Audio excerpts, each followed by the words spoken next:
있다는 것 너무너무 하나님의 은혜고 성분인 것을 믿으시기 바랍니다. 순종의 여부와 순종의 동기와 순종의 질과 양에 따라서 하나님께서는 반드시 상이나 벌을 내리시는 분이세요. 여러분 다니엘 기도회 때도 우리가 들었지 많은 간증자들 보았잖아요. 그들의 핵심은 뭡니까? 물론 고통 중에서도 안타까움이 있지만 근본적인 예수를 이렇게 들어볼 수 있는 영광이 되기를 바랍니다. 하나님 살아계신다. 어떤 분은 그러더라도 하나님 시퍼렇게 살아계신다. 하나님 살아계세요. 반드시 하나님은 살아계셔서 역사의 주인이시고 내 인생에도 주인이 있다는 거죠. 개인의, 국가의, 우주의 주인인 그분이십니다. 우리 하나님 약속을 붙잡고 순수한 신앙으로 하나님의 상을 바라보고 순종해야 합니다. 사람들의 상은 바라보지 말아야 돼요. 사람들의 상을 바라보면 마음 상할 수도 있고 또 힘이 빠질 수가 있어요. 그러나 하나님의 상은 바라보는 것이 순수한 신앙이에요. 왜? 하나님이 약속하시기 때문에. 그 약속의 말씀을 믿는다는 것은 순수한 신앙이거든요. 상급의 동기는 불순한 것이 아니라 순수한 동기예요. 우리는 하나님을 사랑하고 하나님께 감사하는 동시에 상급을 주시는 하나님을 경외하면서 순종하는 그런 순종의 주인공이 되셔서 축복의 주인공으로 나타나기를 바랍니다. 하나님께서 우리가 순종해서 복을 받도록 우리의 마음에 수술을 해주셨습니다. 하나님 나도 순종하고 싶은데 잘 안 돼요. 그랬을 때 하나님 뭘 하셨어요? 마음의 할례를 받아야 된다고 했죠. 우리의 의지로 우리의 힘으로는 잘 할 수가 없습니다. 그래서 마음의 할례, 마음 수술을 받아야 내가 회개하고 예수를 나의 주로 모셔야 믿어야 가능하다는 거예요. 그래서 할례는 어떤 커트, 어떤 잘려나가는 것인데 그 고통 내가 당하지 않고 예수님이 대신 당했기 때문에 그 예수님이 대신 할례를 받으셨습니다. 할례는 육체에 하지 말고 마음의 할례. 그 마음의 할례, 마음 수술이라는 것은 내 마음에 내 죄를 고백하고 예수님 나의 주인 되셔서 좌정하는 걸 말합니다. 나는 죽고 이제 예수로 사는 인생이에요. 내가 그리스도와 함께 십자가 못 박혀 죽어나니 그런지 이제 내가 주인이 아니라 우리 주님이 주인 되심을 알고 그 믿음 안에서 살아가는 그 삶이 바로 마음 할례를 받은 사람들이에요. 그래서 예수 안에 있으면, 예수 안에 붙어 있으면 이것 순종하는 것이 쉽다라고 성경은 말하고 있습니다. 예수님께서 내 대신 십자가에서 저주와 모든 진노를 다 짊어지셨어요.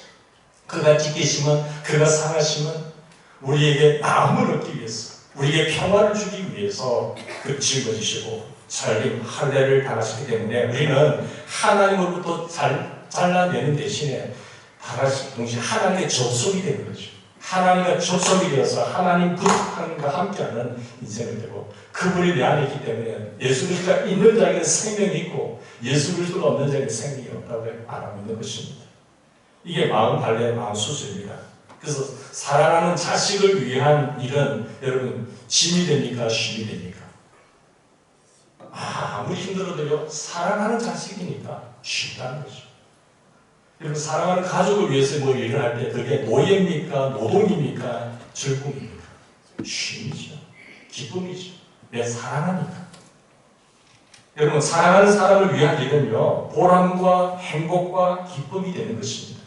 마음 수술을 받은 사람은 하나님을 사랑하기 때문에 우리가 하나님이 나의 아버지이기 때문에 하나님을 위한 일이 다 쉼이고 보람입니다. 그렇기 때문에 우리는 이것을 잘 기억하면서 그러면 하나님의 명령은 우리가 한번 질문해 봅시다. 하나님의 명령이 우리에게 묶임을 주는 묶어놓는 것입니까? 우리를 묶어놓는 것입니까? 아니면 우리를 풀어주는 것입니까? 우리에게 주는 선물의 축복입니까? 아니면 우리를 올가매는 수갑입니까? 우리를 자유케 하는 것입니까? 우리를 억압하는 것입니까? 하나님의 말씀이, 하나님의 이 명령이 우리를 정말로 율법이 선물입니까? 수갑입니까?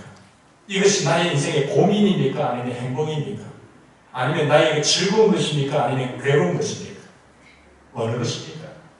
하나님의 율법, 하나님의 말씀, 하나님의 명령, 믿음의 도, 여호와의 율례, 규례, 법도, 법칙 이것은 다 율법이라고 말하고 말씀이라고 말하고 율례라고도 말하고 명령이라고도 말하는 것입니다.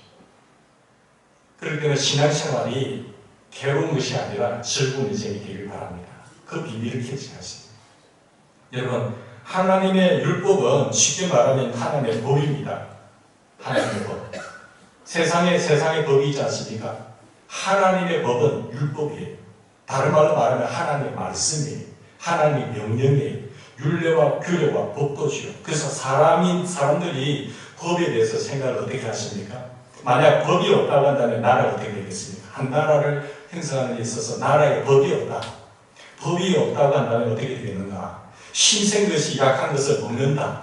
무조건 힘만 있으면 된다. 약육강식의 법칙대로 강자가 약자들의 생명도 죽여버리고 약자들이 가진 것을 다 재산을 빼앗아버리고 가져간다고 한다면 사회가 어떻게 되겠어요? 국가가 어떻게 되겠어요? 공산주의, 유물론 사상, 하나님 없는 세상이 그렇게 되어버리잖아요. 처음에는 분배를 이야기하다가 다 착취해버리잖아요. 그들이 법이니까 하나님이 계시지 않으니까 유물론 사상, 이 신본주의가 아닌 유물론 사상, 공산주의는 다 착취해서 자기들 마음에 힘있는 사람들이 가져가 버리는 거예요.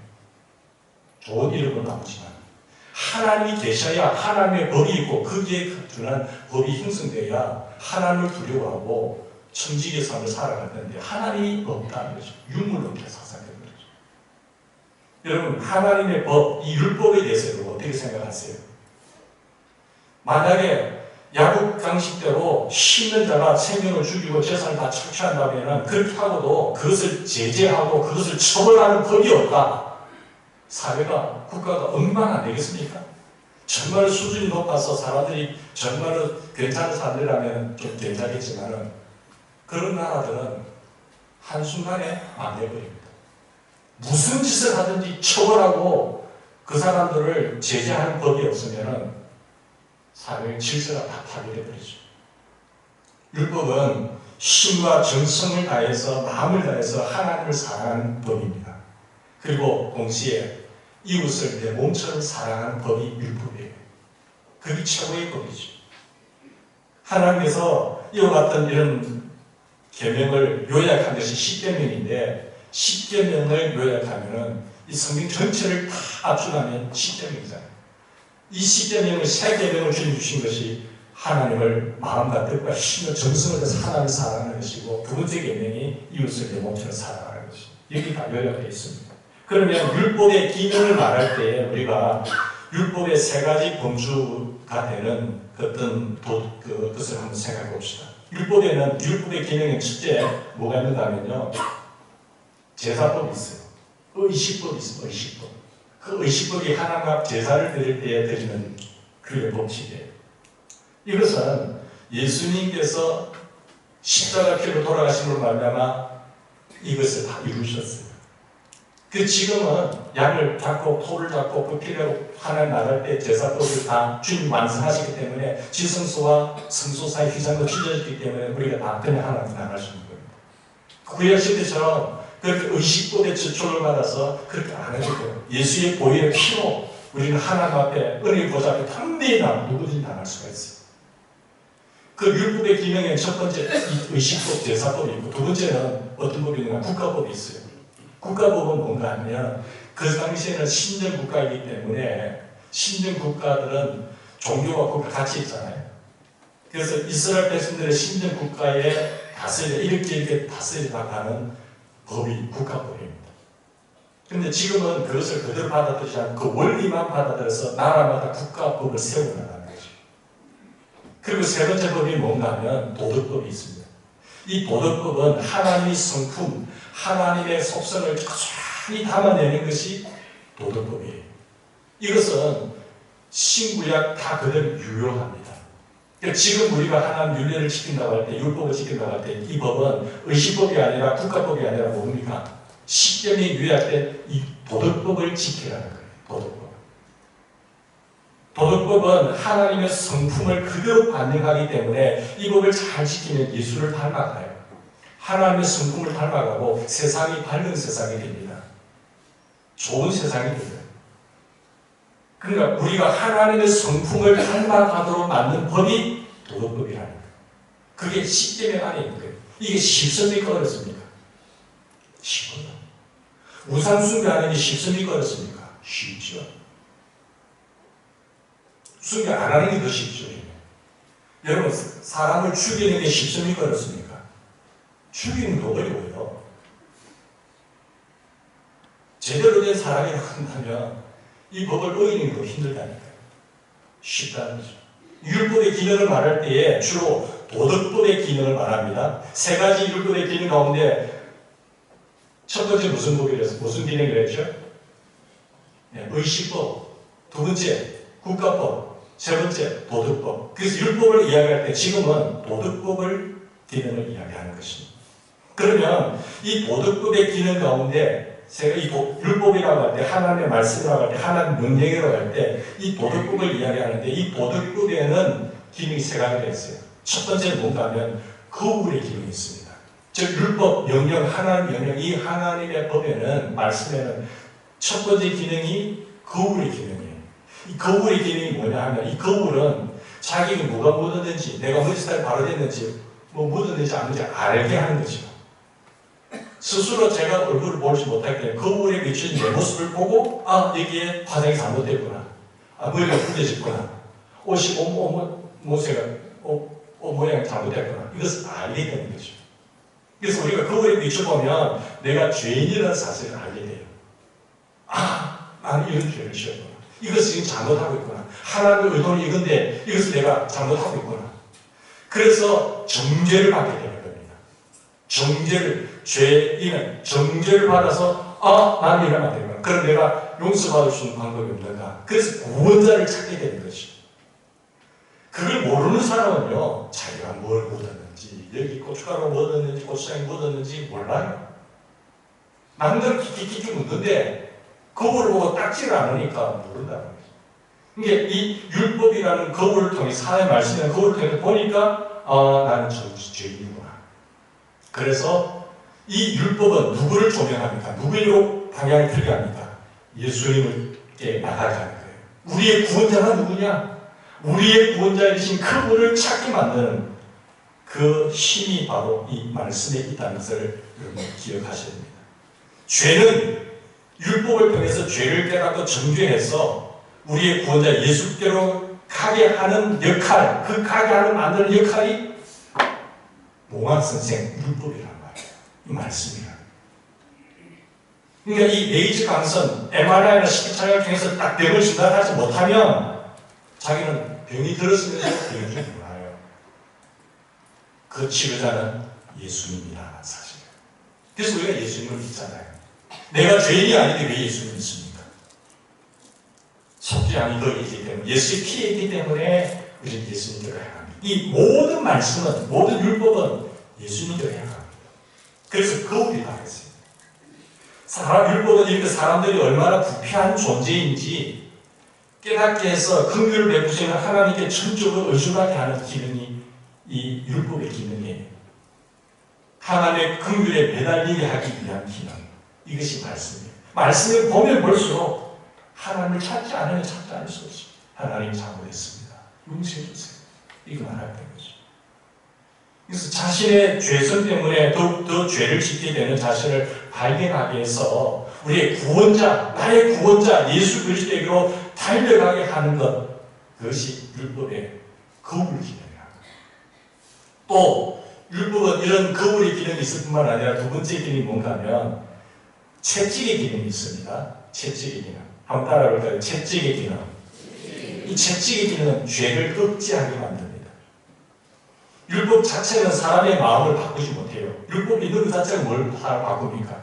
율법이 하나님의 말씀이 있지만, 하나님의 명령이 있지만, 이 자체로는 우리를 바꾸지 못합니다. 그렇지만 의인을 악인으로 보호하는 역할을 할 수 있는 겁니다. 우리를 지켜줄 수 있죠. 율법의 제2용도, 악이나 죄를 억제해서 사람들이 살만한 사회를 만드는 역할이 이 율법 때문에 가능해요. 채찍이 가능. 저렇게 되면 감옥에 가구나. 저렇게 되면 징계가 있구나. 라는 사실을 알게 해서 죄를 억제하게 만드는 거죠. 사람들의 죄가 율법에 의해서 억제되는 것은 내가 마음속으로 바로 살아야 되겠다는 감동 때문에 그렇답니까? 아닙니다. 감동은요, 어제 감동받았다, 오늘 또 바뀌어버려요. 오늘 내가 감동받았죠? 감동받았다. 그래서 나가보세요. 그것이 그 사람을 만드는 것이 아니라, 감동이 아니라 율법이라고 하는, 이 법이라고 하는 굴레 때문에 손발로 죄의 행위를 하지 못하게 하는 겁니다. 감동이라고 하는 것은, 감정이라는 것은 100사람이 100사람 다 달라요. 그거 절대 못 믿습니다. 그런데 율법이라고 하는 이 법이 이렇게 하면 반드시 대가를 지불해야 된다는 그것 때문에 죄를 억제하잖아요, 스스로. 내가 마음대로 할 수 있습니까? 그 법 때문에 마음대로 못하는 거예요. 그래서 율법의 굴레는 중요한 것이죠. 고라길 땅이요, 하나님께서 세우신 지도자 모세와 아론을 원망하면서 하나님께 대들지 않습니다. 그 하나님께 대들었기 때문에 대들었을 때, 하나님을 도전했을 때 어떻게 됐습니까? 하나님께서 땅이 입을 열어서 이 사람들과 그들 모든 소유물을 삼켜서 산채로 땅속에 완전 들어가게 만들어버렸어요. 그러니까 그것을 본 사람들은 어떻게 될까요? 저렇게 하면 큰일 나는구나. 그걸 알게 되잖아요. 입을 벌려서 사람들 삼키는 땅을 보고도 누가 다시 그런 죄를 짓고 싶어 하겠습니까? 그런 사실을 보고도 죄를 짓는 사람은 그 정말 미련한 사람이잖아요. 그래서 이 법이라고 하는 것은, 저렇게 하면 저렇게 되구나. 그 죄를 억제하는 역할이 채찍의 역할을 하는 거예요.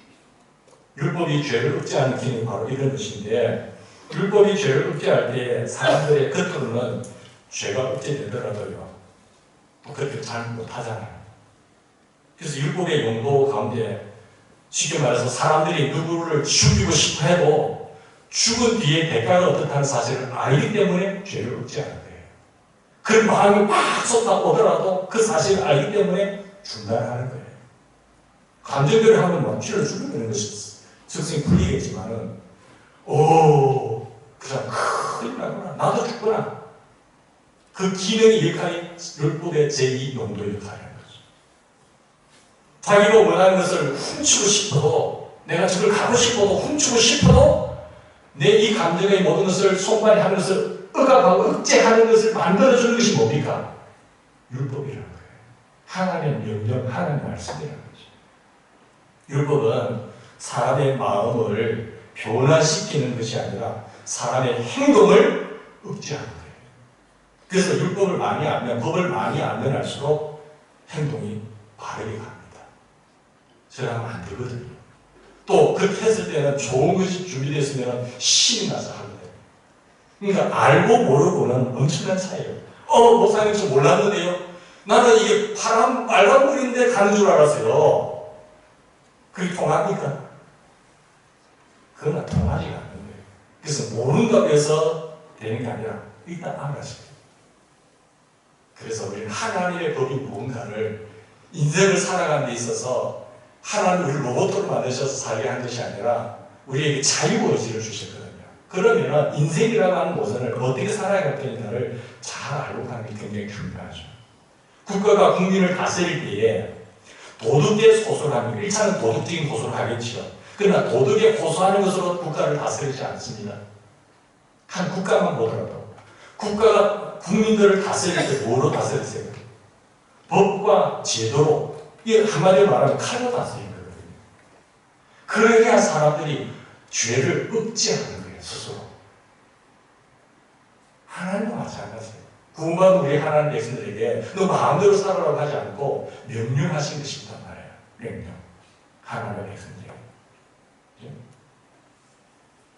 무신론 공산주의자들 보면요, 하나님이 없는 사람들 보면 기네스북에 보면 이런 대학 사상 사건에서 기네스북에 범죄라는 것 치고 보면 이렇게 나와요. 이 중국의 모택동이 무신론 공산주의잖아요. 유물론 사상이거든요. 하나님이 없어요. 유물론 사상의 공산주의자들은 모택동이 중국을 세워 나갈 때 사람을 얼마나 많이 죽은 줄 아세요? 6,370만 명을 죽였습니다. 무신론 공산주의 이념에 따라서 하나님이 계시면 그를 죽이겠습니까? 하나님의 벌이 없으니까, 말씀을 모르니까, 하나님이 안 계시니까, 자기가 주인이고 자기의 신이 있으니까 6,370만 명을 죽입니다. 이거 놀라지도 않으시네. 우리나라 남한 인구가 얼마입니까? 끔찍할 정도 아닙니까? 그러면 구소련 러시아는 어떻습니까? 러시아 양심수 소설가 솔제니친에 의하면 소련의 레닌과 스탈린에 의해서 6,670만 명을 죽였어요. 6,370만 명, 6,670만 명. 소련이 더 많이 죽였죠. 크메르, 우리 선교 비전 센터에서 우리 캄보디아, 크메르가 그게 800만 명의 인구의 3분의 1을 죽였잖아요. 공산주의 세력, 유물론 사상은 하나님이 아니시기 때문에 사람을 물건처럼 보는 겁니다. 죽여버려요. 우리에게 자유라고 하는 것이 빠져버리면, 자유를 빠져버리면 사회주의 체제, 정치주의 체제, 유물론 사상이 공산주의 체제로 가면 자유 다 잃어버려요. 그게 공산주의 이념입니다. 자유, 그때 자유 있을 때 좋았는데 잃어버리고 부인하지 마시고 우리 자유를 주신 하나님이 주신 이민족을 지켜나갈 수 있는 그런 우리가 되어야 돼요. 절대로 급인이 양보하면 안 되는 거예요. 하나님 주신 이 자유로 하나님을 섬기고 자유롭게 살아가는 게 얼마나 축복이죠. 그리고 율법의 세 번째 기능이 뭔가 하면 첫째 거울이고 두 번째는 채찍 역할을 하겠죠. 그리고 이 하나님의 말씀이 내비게이션 역할을 하거든요. 이 내비게이션 역할을 하는 것은 우리 삶의 기준입니다. 어떤 목표를 가지고 인생의 목표를 달려갈 때 이렇게 가면 된다고 하는 길을 보여주셨어요. 하나님께서.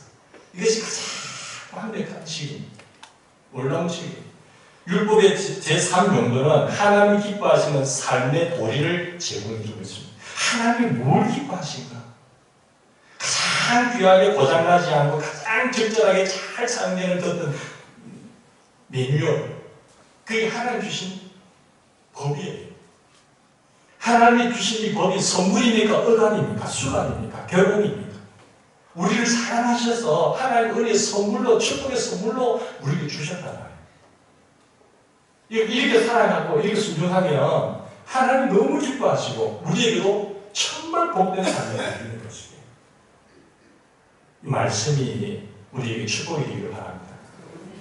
예수님 때문에 율법의 정죄는 받지 않지만 율법을 순종할 의무는 있는 거예요. 우리가 하나님의 자녀가 되면 특권이 있잖아요. 특권이 있는가 동시에 의무가 있단 말이에요. 그 의무는 우리를 억압하기 위해서 준 것이 아니라 이렇게 사는 것이 가장 행복하다. 물고기 안에 있는 것이, 물 안에 있는 것이 가장 자유잖아요. 사람의 본질은 하나님을 찬양하고 하나님께 감사하는 것이 본질이에요. 그걸 벗어나는 속에서 물고기가 나는 물이 싫다 벗어나가면 거기서 자유를 누리겠다? 그건 죽음이죠. 새는 창공을 나는 것이 자유예요.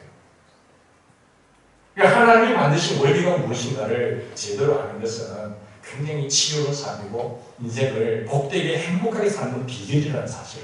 그걸 멀리 둔 것이 아니라 바다 끝에 둔 것도 하늘 저 끝에 둔 것도 아니고 저 엄구에 둔 것도 아니고 네 손에 들려있는 네 마음에 있고 네 입에 있는 네 하나잖아. 사람들은요 이것을 깨닫기 위해서 율법이 행복이냐 물을 때에 이것을 깨닫기 위해서 불교에서는 그 석가가 108가지 번뇌 인간의 이것만 해결되면 되는데 108가지 108번뇌를 어떻게 하면 다 극복하고 행복이 잘 살 것인가. 그것을 경고하고 터득한 사람이 석가잖아요. 부처잖아요. 부처. 석가모니가 그걸 깨달았다는 거죠. 그래서 어떻게 했단 말이지. 성질 스님도 그것을 준행하고 따라가다가 결국 했던 말이 뭡니까? 내가 많은 것을 깨닫고 보니까 인생에 먹지 않고 산에 들어서 고행하고 묵상하면서 돌을 닦다 보니까 이런 지것이 진리라고 말한 것이 뭡니까? 우리는 그렇게 깨닫지 않아도 하나님 이 손에 다 돌려줄 수 있어요. 이 손에 돌려준다니까요. 근데 이걸 안 읽고 있으니까 얼마나 힘든 인생이 되겠습니까? 율법이 세월랑 같은데 율법이 하나님의 선물이라고 아무리 말해도 율법은 여전히 세월랑 같은데 그렇게 생각할 수 있지 않습니까?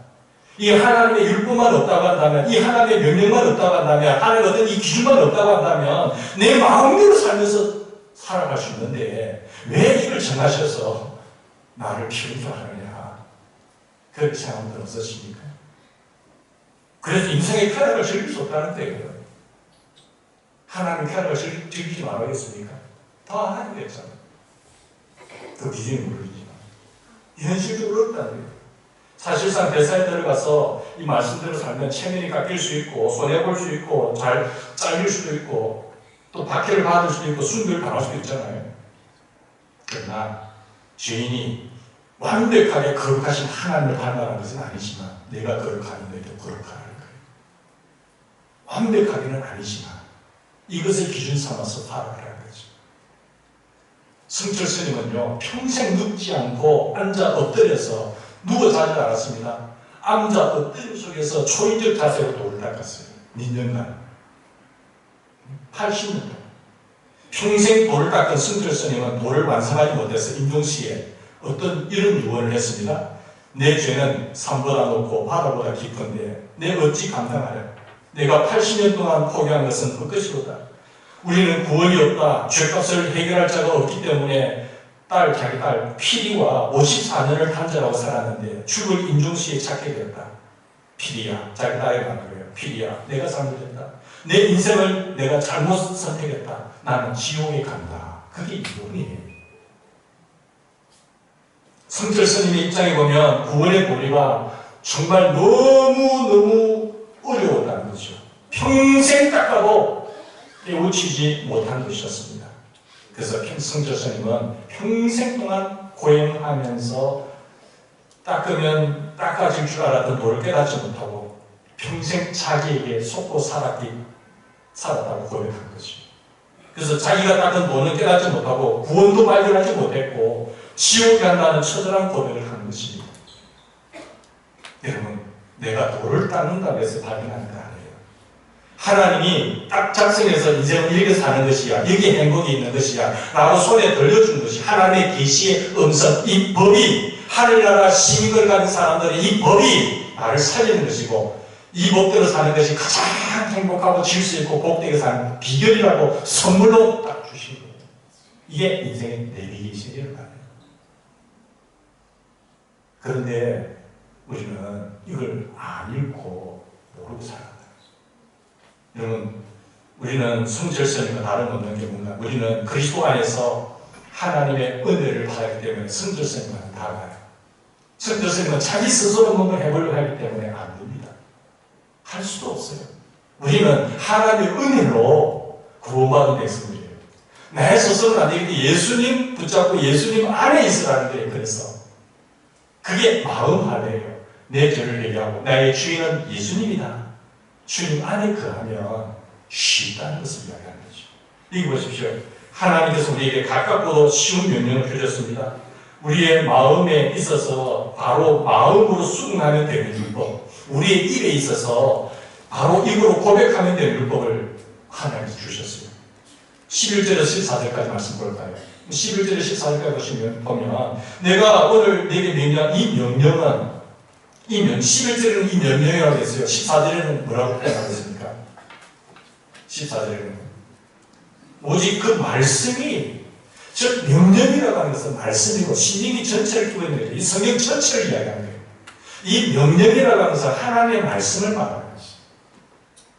이게 멀리 있는 것도 아니고 어려운 것도 아니고 먼 것도 아니고 하늘에 있는 것이나 또 바다 밖에 있는 것이 아니니 내가 얘기를 누가 우리를 위하여 바다에 건너가서 그 명령을 우리에게 가지고 와서 우리에게 들려 행하게 하고 저 바다 숨겨진 하나님의 비밀을 우리가 어디 가서 찾아올까? 아니라 네 마음에 있고 네 입에 있다.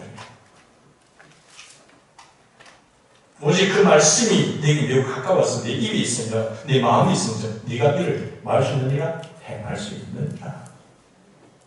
아멘이세요? 그리스도의 말씀은 얼마든지 요사에서 이해가 되면 내가 아멘하여 하나님께 영광을 돌리라. 말씀대로 고백하고 나가면 그대로 이루어지는 겁니다. 율법이라고 하는 것은요, 하나님의 말씀은요, 하늘에 올라가서 누가 가지고 와서 우리에게 행하라 하는 것도 아니고 하나님이 우리 손에 들려주셨어요. 내 입에 있는 거예요. 율법이 가깝고 쉽다고 하는 것은 예수님을 통해서 하나님께서 우리에게 주시는 은혜 안에서 가깝고 쉽다는 겁니다. 그래서 내 힘으로 되는 것이 아니라 주의 영으로 되는 것이. 내가 예수 안에 있으면 이제 내가 사는 것이 아니고 내 안에 그리스도가 살기 때문에 내가 주인이 아니라 나는 그분이 주인 삼아서 그분이 하는 대로 순종하는 거예요. 로마서 10장 6절에서 10절까지 보면 이렇게 말하고 있습니다. 이 말씀 이렇게 신명기 30장 11절에서 14절을 로마서 10장 6절에서 10절에 이렇게 인용하고 있는데 믿음으로 말미암는 의인은 이같이 말하되 네 마음에 누가 하늘에 올라가겠느냐 하지 말라 하니 올라가겠느냐 하면 그리스도를 모셔내릴 것이고 혹이 누가 무저갱에 내려가겠느냐 하지 말라 하니 내려가겠느냐 하면 그리스도를 죽은 데 가면서 모셔 올리는 것이다. 그러면 무엇을 말하느냐? 그 말씀이 내게 가까워 내 입에 있으며 내 마음에 있다 했으니 곧 우리가 접하는 믿음의 말씀이라. 네가 만일 내 입으로 예수를 주로 시인하며 또 하나님께서 그를 죽은 자 가운데서 살리신 것을 네 마음에 믿으면 구원에 이르고 입으로 시인하면 구원을 받으리라. 사람이 마음으로 믿고 의에 이르고 입으로 시인하여 구원에 이르리라. 이렇게 쉬운 것이 어디 있어요? 성철 스님처럼 산을 찾아서 돌을 닦고 자지도 않고 배를 넣지도 않고 해서 돌을 닦아서 어떻게 됐습니까? 아니죠. 신명기 30장에 율법 대신에 그리스도를 두고 있어요. 똑같아요. 바울 사도는 그리스도라고 표현하고 있어요. 로마서에. 우리가 전파하는 믿음의 말씀이라고 합니다. 율법의 핵심과 율법의 핵심이 가리키는 것이 누구를 가리키세요? 예수님을 가리켜요. 율법을 알면 알수록 예수를 가르쳐요. 율법은 몽학 선생님으로 예수를 가르치고 있습니다. 예수를 가르치기 때문에 그리스도는 율법의 지향점이고 율법의 성취자입니다. 그래서 그리스도는 율법의 핵심이요, 율법의 지향점이요, 율법의 종점이에요. 율법의 끝이죠. 그래서 율법은 그리스도를 가리키고 그리스도가 그 핵심이고 그리스도를 통해서 성취가 된다는 것입니다. 여러분, 우리 고백할 때 주는 내 인생의 주인은 누굽니까? 그리스도시요 살아계신 하나님이십니다. 고백하셨죠? 그러면 그분을 따라가셔야 돼요. 그분도 순종을 하셔야 돼요. 여전히 내가 주인 되면 안 된다는 거죠. 그리스도는 하늘에 저 멀리 계신 것도 아닙니다. 그리스도는 저 무두경 속에 주 밑에 떨어져 있는 것도 아닙니다. 그리스도는 우리 입에 계시고 우리 마음에 계세요. 성령님께서 말씀하세요. 주님은 내 죄 때문에 죽으시고 우리에게 진정한 자유를 주셨어요. 그래서 마음에 계신 그리스도를 내가 마음으로 믿고 그리고 우리 입에 계신 그리스도를 입으로 고백하면 구원을 받는 그게 진리였습니다. 그러면 네가 정확하게 했는지 안 했는지 그것을 무엇을 보여주세요? 진정성 있게 고백했는지 안 했는지를 증거를 보여달라는 거예요. 증거로 보여달라. 마음에 있는 거, 내 입으로 말하는 거 했어요? 나는 등록해놨어요? 그게 아니라 그 믿음을 보이라. 그게 행동이에요. 행동. 하나님은 오늘 이 율법이 우리에게도 선물이 되고 있습니까? 사랑하는 성도 여러분, 우리도 이 말씀을 회개하고 믿음으로 순종할 수 있습니다. 여러분이 예수 그리스도를 믿음으로 하나님과 접속이 되어 있다고 한다면, 주님 앞에 붙어 있기만 하면, 붙어 있다고 한다면 그 수액이 우리에게 올라와서 열매가 맺히는 거예요. 내 의지로 되는 거 아니지요. 누구나 다 율법이 하나님의 선물이라는 것을 우리는 그렇게 됨으로 말미암아 하나님과 접속되어 있게 가게 되는데, 율법이 나의 의지가 아니라 하나님의 능력으로 하나님의 은혜에 붙잡힌 나 자신을 내 자신을 지킬 때에 쉽다는 것을 체험하게 되죠. 그래서 매일 잘못한 것을 회개하고 그리고 내가 주님 안에 있는 것입니다. 예수 그리스도를 보아야 돼요. 예수 그리스도를 생각하고 예수 그리스도를 바라고 예수 그리스도를 묵상하고 나가야 돼요. 우리가 순종이 아무리 힘들고 순종에 손해가 따라온다고 하더라도 내가 안사 제쳐놓고 각오하고 순종하면 율법에 순종하는 것이 쉽다는 것을 깨닫는 겁니다. 여러분, 오늘 마태복음 11장 28절의 말씀은 예수님께서 이렇게 선언하셨어요. 수고하고 무거운 짐진 자들아 다 내게로 오라. 내가 너를 쉬게 하리라. 나는 마음이 온다고 겸손하다. 내 멍에는 쉽고 가볍다 했어요. 누구든지 나의 멍에를 메고 내게 와서 배우라 하셨습니다.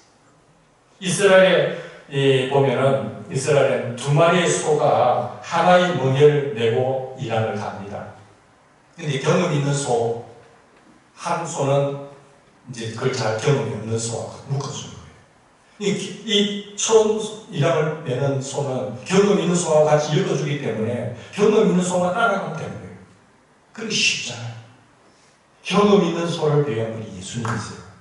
내 멍에를 씹다는 그 이유가 예수님과 같이 붙어 있으면 예수님을 따라가면 예수님이 알아서 하기 때문에 쉬운 거예요. 내 인생의 일환을 될 때에 예수님이 같이 예수의 멍에를 메고 같이 배우라는 거예요. 그래서 주 안에 있으면 쉽다는 거죠. 우리가 그리스도와 함께 생각하고 함께 느끼고 함께 말하고 함께 행동하면 하나님의 말씀을 사는 것이 정말 쉼이요 행복이라는 것입니다. 행복이라는 거죠. 그 안에서 자유가 진짜 행복이라는 거죠. 어떤 사람은 그 산 꼭대기 정상에 올라왔을 때 뭔가 있는 줄 알았는데 다 정상에 올라온 사람들은 뭡니까? 허하다는 거예요. 쾌락이라는 거죠.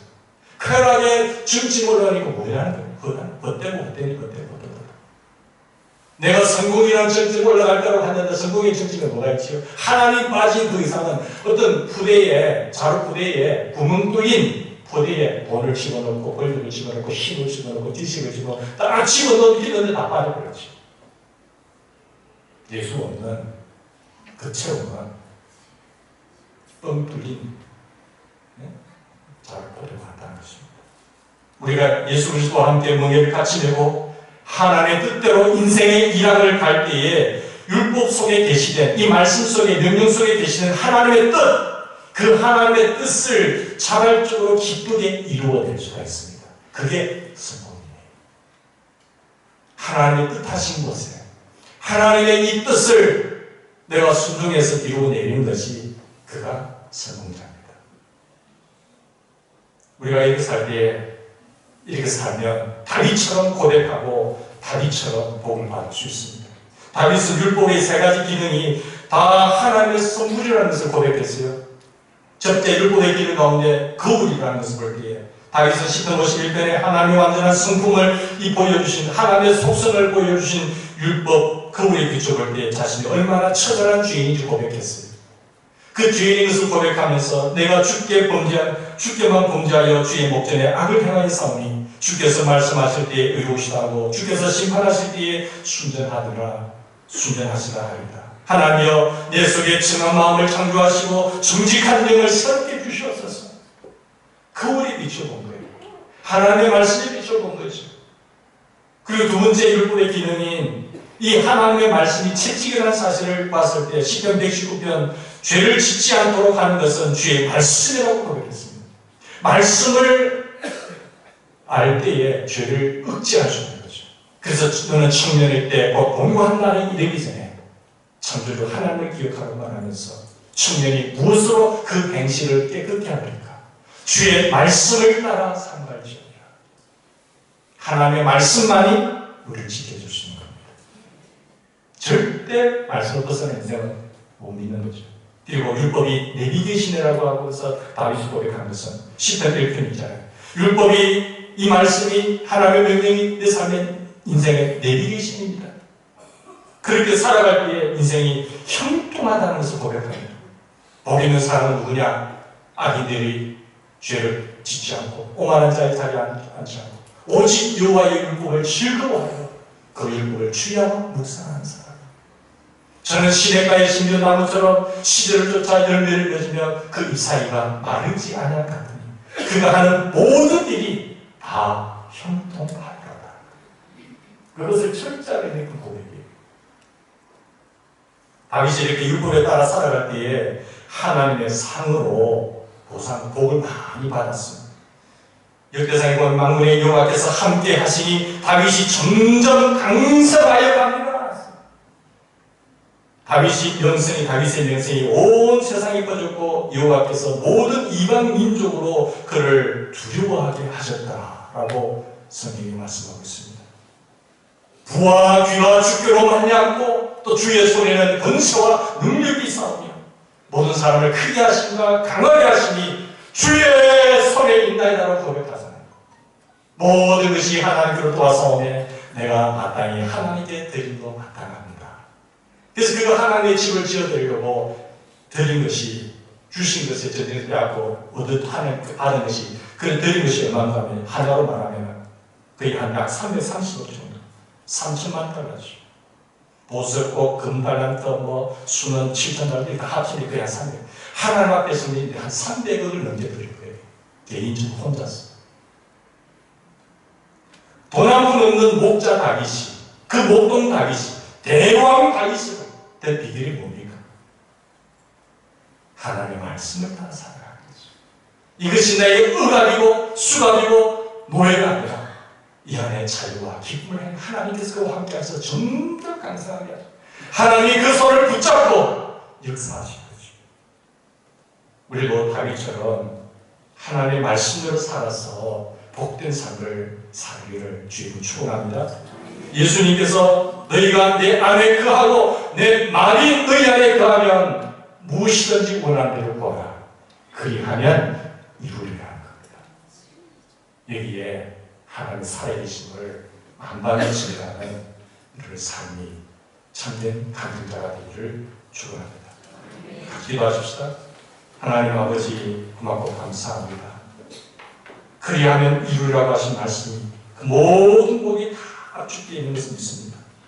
주의 말씀은 어려운 짐이 아니라 우리를 편안하게 해주는 힘인 것을 깨닫게 하시니 감사합니다. 예수님 안에서 은혜로 구원하신 하나님께서는 우리가 이 세상에서 하나님의 뜻대로 잘 살도록 이 율법의 선물을 주신 것을 감사합니다. 아버지 하나님, 예수 그리스도와 멍에를 같이 메고 갈 때에 이 말씀은 쉽고 가볍다고 하사오니 하나님 아버지여, 이것이 우리의 마음에 거울이 되게 하시고 죄를 억압하는 우리의 채찍이 되게 하시고 우리의 내비계심이 된다고 하신 것처럼 예수 안에서 하나님의 말씀에 매번 순종하심으로 하나님의 말씀이 내 발의 등이요 내 길의 빛일 뿐만 아니라 송이꿀같이 달다는 것을 늘 체험하면서 살아가는 간증의 주인공들로 우뚝 세워주시옵소서. 예수님 이름으로 감사하며 기도드리옵나이다.